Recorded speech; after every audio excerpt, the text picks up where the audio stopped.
Hello, whistleblowers. Today's video is not going to be a very long one, but I want to introduce just some concepts regarding finger articulation. They're little exercises which I use with some of my students. We're going to start off basically with fairly simple, just moving up and down scales, but we're going to use a click to make sure that our movements are equal and even. So we're going to move between the different scales D, E, F, G, A, B, C sharp, and going all the way up to high D for these scales. I've set my click to 70, and we're just going to start off with just playing up and down in eighth notes or in quaver. So we've got 2 notes per click. So for this scale, we're just going to go up and down, but we want to really achieve getting those even finger movements. So this is a fairly basic exercise.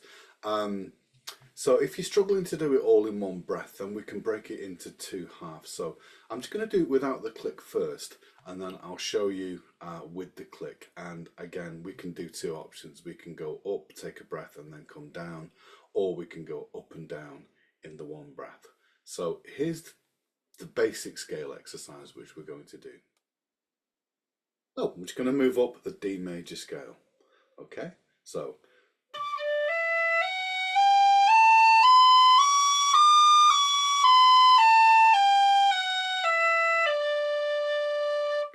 we want to get evenness of movement, yeah? So we want fluidity and evenness moving up there. You may have noticed when I get up to sort of the A, I tend to use my little pinky to add some stability on this whistle, on all whistles in fact, but when I go up there, this just becomes sort of habit when it comes down, and then it comes back off again.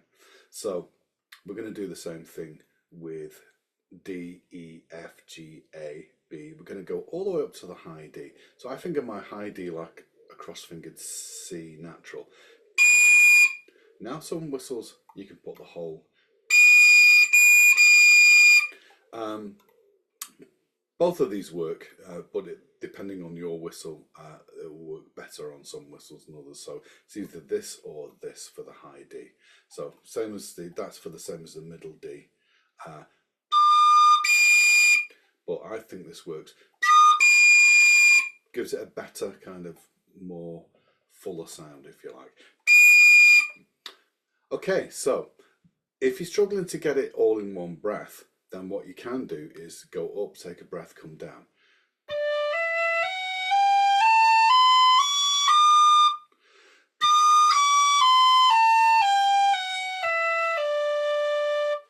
So if you want to start off slower to make sure that evenness is in your fingers, yeah, that's really important to make sure that evenness is in your fingers. And if you notice when I'm moving my fingers, I'm not lifting them way off the whistle, I'm keeping them fairly close to the holes, and that's going to be advantageous for you, because the further you lift your fingers, the further they've got to come back. Just makes things a whole lot more difficult. So with this exercise, again, yeah.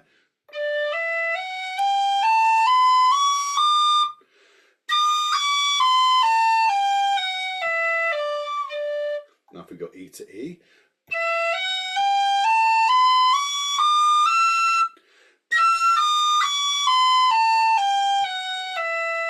Then because we're practicing smooth transitions between fingers, we're not going to tongue any other notes other than the first one. So again, if you're struggling to do it in more than one breath, then do it all the way up, take a breath, and then come back down again. So set my click to 70. Here's the full exercise.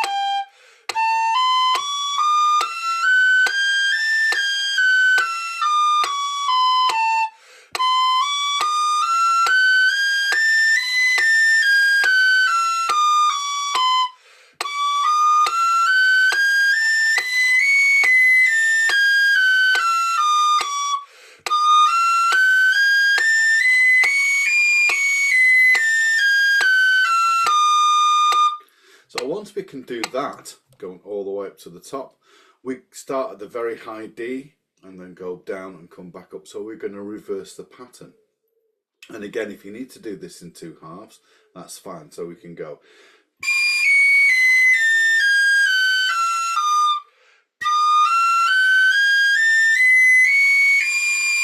But we do want to try and work towards getting it all in the one breath. Yeah.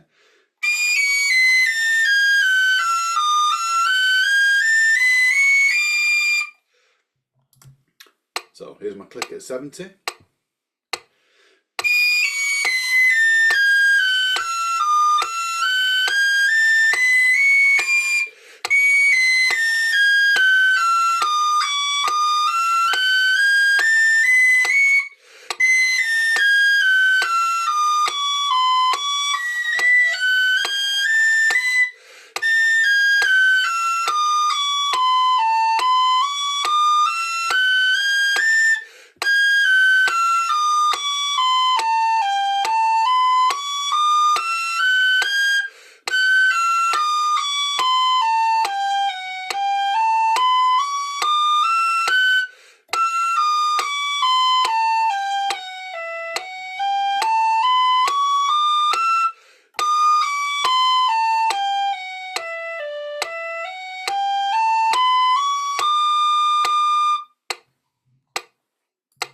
So that's just working up and down the scales. Great exercise. Maybe not the most interesting thing to do in the world on the whistle, but it's great exercise and it's really helping you with coordinating your fingers, going across the break, going from that lower to the higher register smoothly. Yeah, that's really important, and getting those finger movements. The other thing you can do is practice with a C natural. Yeah, or either that C natural or that C natural, or if you're using that C natural. And so again, if you're doing the scale exercise,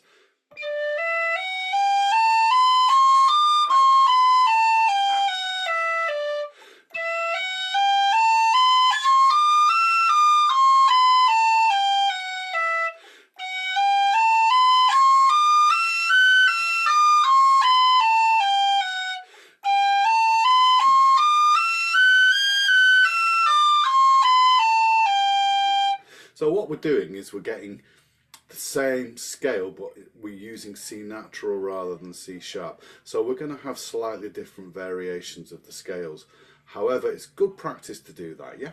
So have a go with C natural as well as the C sharp with the scale exercise. So this next exercise, again, using the scale, but we're going to arrange the notes differently. And I call this the moving in thirds exercise. So I'll show you very slowly what we're doing. So we're going D, F, E, G, F, A, G, B, A, C sharp, B, D. Then we're coming back down. D, B, C sharp, A, B, G, A, F sharp, G, E, F sharp, D. Now at first, again, we can do this in two halves, so we can go.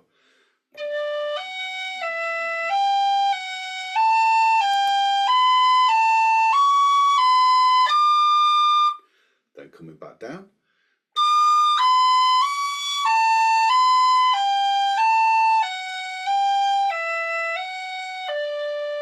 So if you're playing it slowly, then we will need to do it in two halves. So with E, it's the same principle. Up two, down one, up two, down one.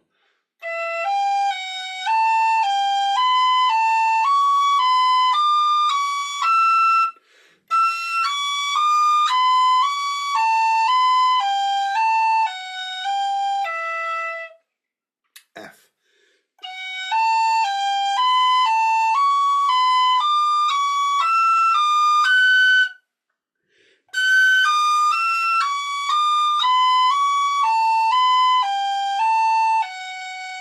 G.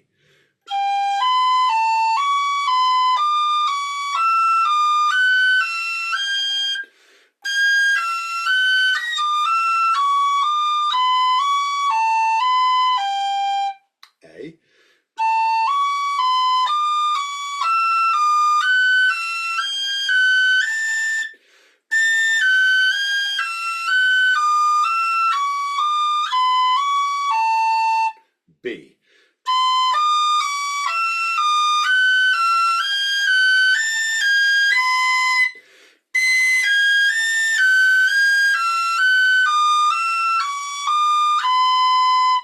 Now, if you want, you can stop there, or if you get confident and you feel you want to go up to the high C sharp and the D, we can do this.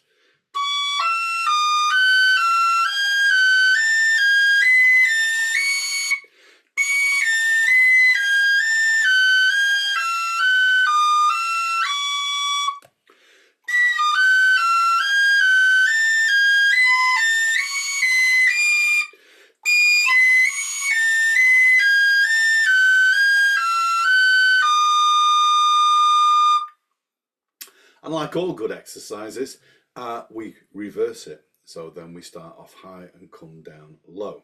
So we go.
Once you get competent at doing it in two halves, then you can try it going all the way up and down.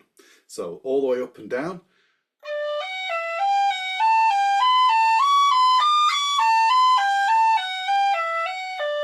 So we don't repeat the one at the top, we just go straight up and down. So if I set my click to 70,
so I'm going to stop at B. If you want, you can go all the way up to the high D doing that. So the last one would be.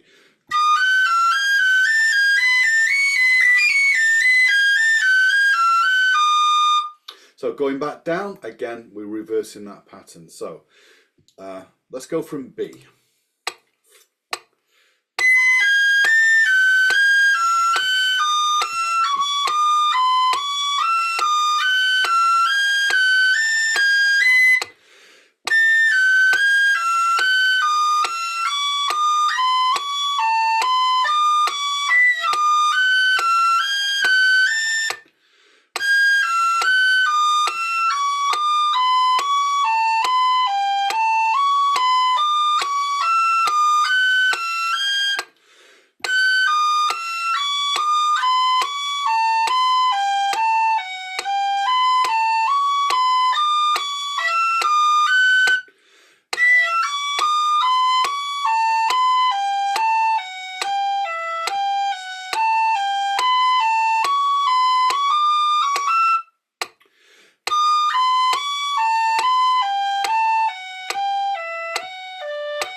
So that's the moving in thirds exercise. So just a couple of little Scalic exercises. Have a go. Again, if you can't do them all in one, then do them like I showed you at first. Just do them in two sections. Right, so the next exercise again is just working off notes of each arpeggio. And it does help to practice those arpeggios, which I'll go through now, and then I'll show you the exercise. So this is the arpeggios, then what's called a broken chord exercise. So arpeggios, great exercises again for finger fluency, for dexterity, and also this works with your breathing because we're doing sort of long outward breaths. And with all these exercises, this is only finger movements. This is for finger articulation, so you're only going to tongue the first note after you've taken a breath. So our D major arpeggio.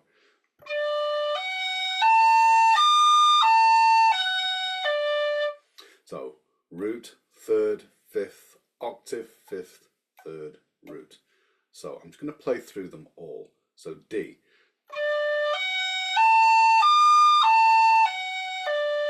E minor.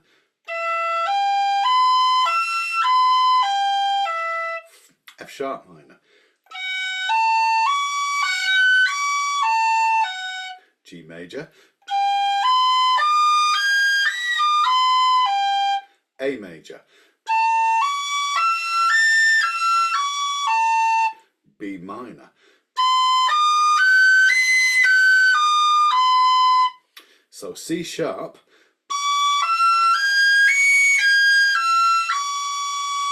It's kind of like a half diminished, I think.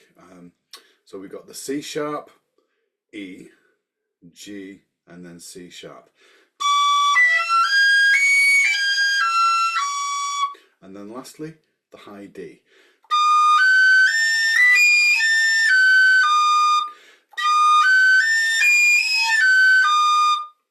And again, we want to reverse those arpeggios.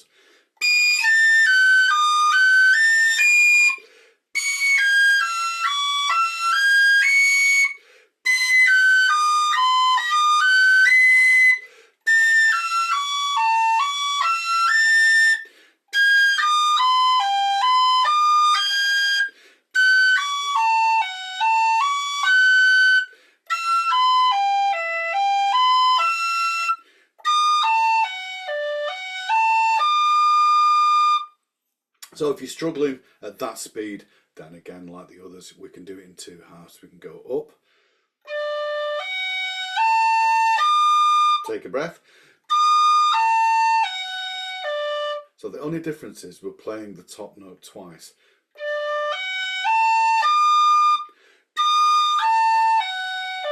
And when we do it in one breath, we just hit the top note and come back down.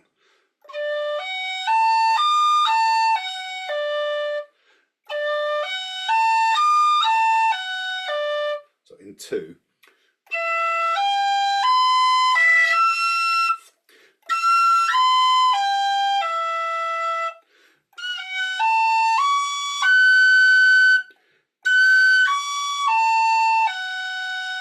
So we're just playing the top note twice on that. So arpeggios are great exercises. They're really good for finger movement, and again, like the Scalic exercises, they're good practice. And lots of these arpeggios, or parts of the arpeggios and parts of scales, come up in tunes time and time again. So it's great practice because you'll encounter these patterns lots in different tunes. So that's our arpeggios.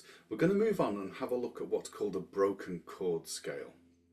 Sorry, broken chord arpeggio exercise. So it's basically working off the arpeggio, but we're doing it in a slightly different order. So that's the next one. Well, we're working off the notes off the arpeggios. So if we look at D major arpeggio,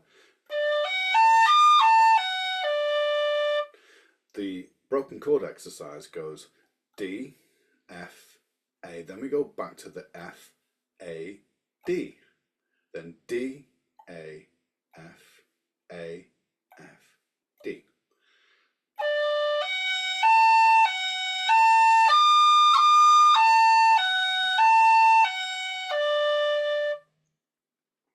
So once again.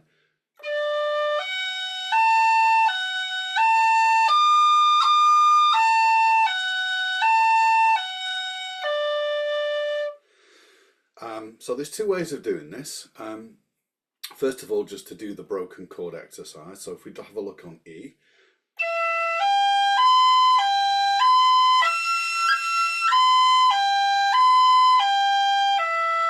So I'm separating the two notes at the top by using cuts. Yeah.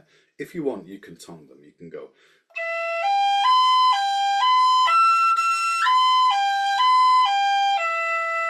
Again, gentle tonguing. F.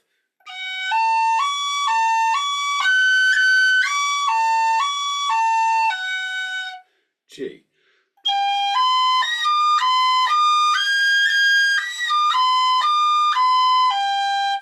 A.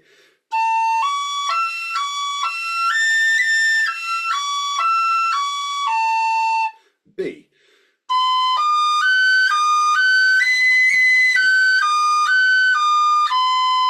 C sharp.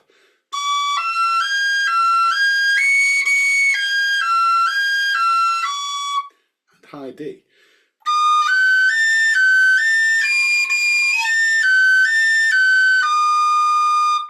And of course, we reverse it.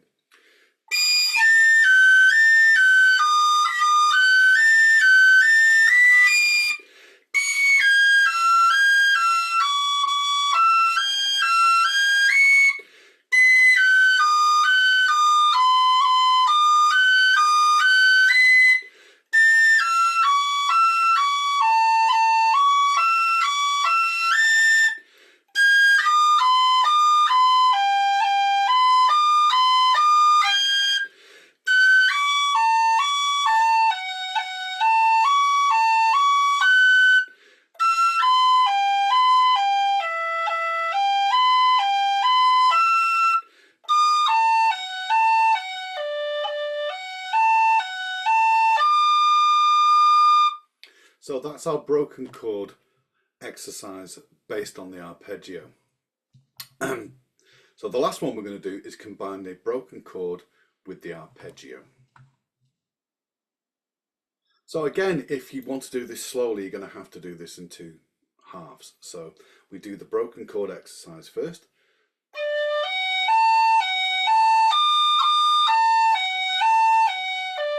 Take a breath, then go up and down the arpeggio. Same with E.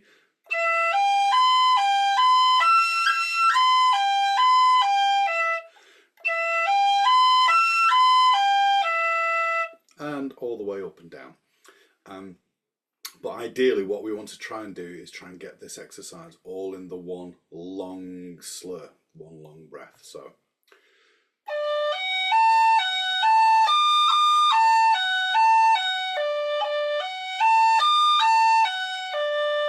if you notice when we're doing it in one, I'm using a cut to separate those two bottom notes and the two top notes. Again, if you don't want to cut, you can quite easily tongue them. So you could go.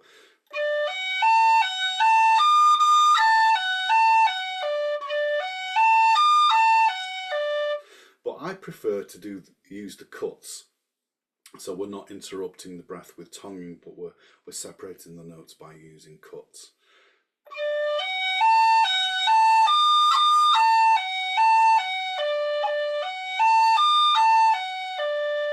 E.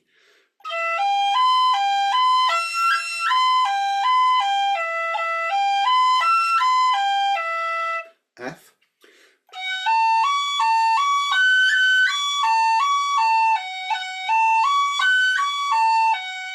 G.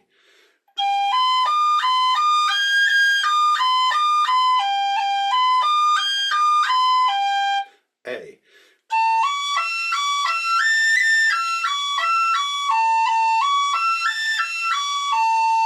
B.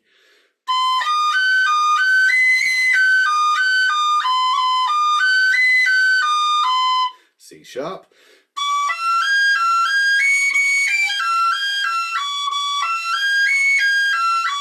And then all the way up to very high D.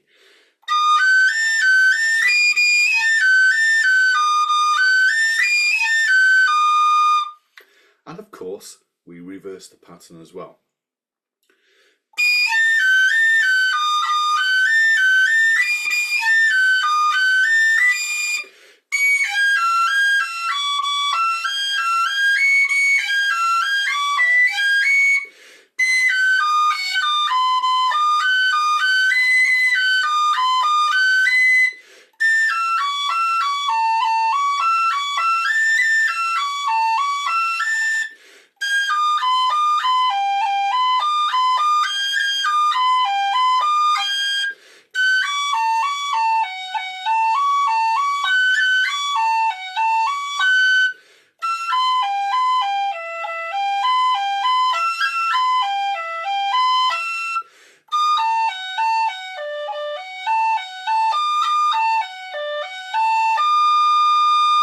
And again, if you want to do them in two sections, in two halves, that's fine. Slow it down to a speed that you can do it comfortably at. Don't start at this speed if your finger movements aren't clean and your notes aren't rhythmic. Yeah, we were looking for fluid note movement. What we want to avoid is what I call ghosting. So this, where you're not moving these fingers. Yeah.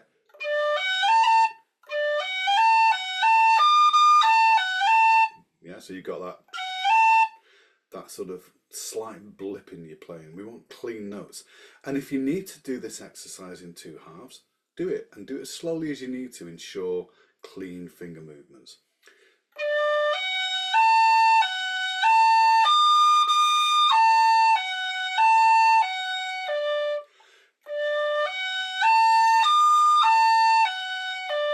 Then try it on E.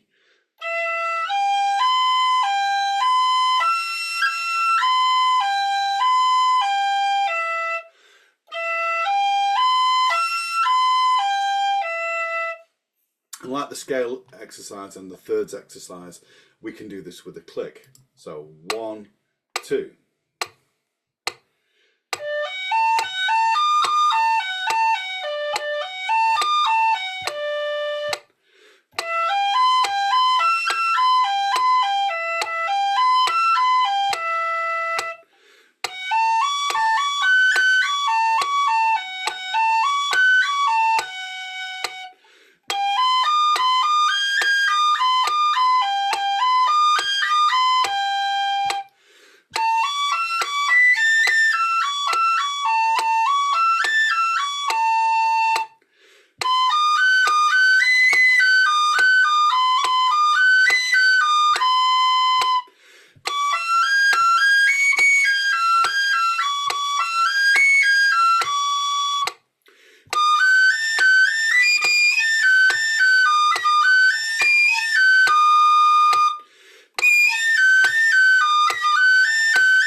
So there we have it, some finger exercises, working on a number of different skills. So the first off, we're learning what I call the geography of the whistle. That's how the notes sound in sequence, how the notes sound under your fingers, and working on sequential patterns. And these sequential patterns, they come up time and time again in tunes, whether they're scalic patterns, whether they're parts of arpeggios, or whether they're moving in intervals. And if you can recognize those patterns, it does make things easier when you come to learn tunes, especially by ear. You're encouraging your ear to hear these patterns. And if they come up in tunes and you've already practiced them in exercises, and you can relate to that and say, that's that part of that arpeggio, or that's that part of the scale. So I find that really useful, and I often teach my students when they're learning by ear to recognize patterns, recognize parts of arpeggios, recognize intervals, recognize repeated patterns. So these scale, arpeggio, broken chord exercises are all working to help you identify what I call the geography of the whistle. The geography so you can hear the sound, but also you can get that under your fingers as well. You can get those notes under your fingers. So when you play an F, you know it's going to sound an F. There's no doubt in your mind that these notes are going to sound the same notes under your fingers. So you're training your ear as well as training your fingers to work in a smooth and relaxed way. Again, technique. Working on your technique, you know, like I said, keep your fingers fairly close to the whistle. Nice relaxed hold. Don't like the word grip. We want to hold the whistle. So again, you might want to choose to use that pinky to support, or even on the higher notes like the A and the B, you can even use this finger if your pinky doesn't function the way mine does, for want of a better word. But these exercises work on a number of different levels. Not the most fun things to do, but they are really important. As one of my students said, they're the secret sauce, and that's a really good way to describe it. You want to get better at something, then you're working on specific things that maybe a tune isn't targeting. But if you're doing these exercises, says, right, today I'm going to concentrate on getting the fingering smooth, or I'm going to concentrate on having my fingers and hands as relaxed as possible, or I'm going to concentrate and try and work with a click, or I'm going to work on my breathing. And they work on many different layers, these exercises. So as a woodwind teacher, and I've taught clarinet, saxophone, I still do teach clarinet and saxophone, I teach flute, and the whistle is just simply another woodwind instrument, and the same techniques apply. And I'm a great believer in working perhaps even just 5 minutes as a warm-up, and then 5 minutes as a cool down after your practice session. We're going to talk about practice and what practice is and what practice isn't in another video, and about how to maximize your practice sessions. Now, I know we've done a little bit on that before, but I want to extend on practicing, what's practicing and what isn't practicing, and that's going to be another video which will come up fairly shortly. So as ever, I hope you found these exercises useful. If you have, give them a go, try them out. If you're getting stuck or you've got any questions, then you can leave me a comment. Happy to answer any questions and any suggestions you may have. Happy to look at your suggestions and perhaps tailor one of these tutorials to include one of your suggestions, or even a couple of your suggestions. So thanks for sticking with me, and if you have found it useful, if you could please subscribe, that would be a massive help for me. If you could subscribe to my channel, if you want to hit a like, and again, share it amongst all your whistle buddies, or even, yeah, friends, acquaintances. Yeah, heck, even share it amongst strangers. I don't mind. Anyway, folks, thanks for sticking with me, and I'll see you shortly. Bye for now.